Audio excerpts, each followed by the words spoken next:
కాకినాడ జిల్లా పిఠాపురంలో సిపిఐ ఆధ్వర్యంలో ఎంఆర్ఓ కార్యాలయం దగ్గర రిలే నిరాహార దీక్ష చేపట్టారు.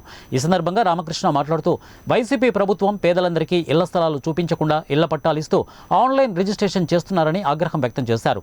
కేవలం వచ్చే ఎన్నికల్లో ఓట్ల లబ్ధి కోసమే రాజకీయం చేస్తున్నారని, ఇదంతా జగన్మోహన్ నాటకమని ప్రభుత్వంపై మండిపడ్డారు.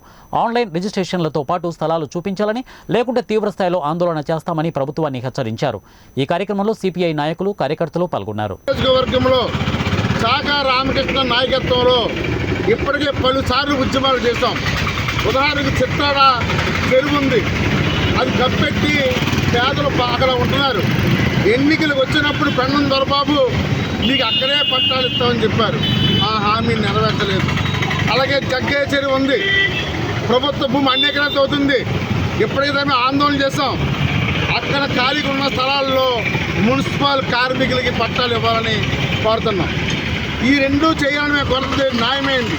అంతేకాకుండా వైఎస్ జగన్మోహన్ రెడ్డి నేడు తన రాజకీయ ఓట్ల లబ్ధి కోసం స్థలాలు చూపించకుండా పట్టాలు ఇచ్చి రిజిస్ట్రేషన్ చేస్తున్నాడు.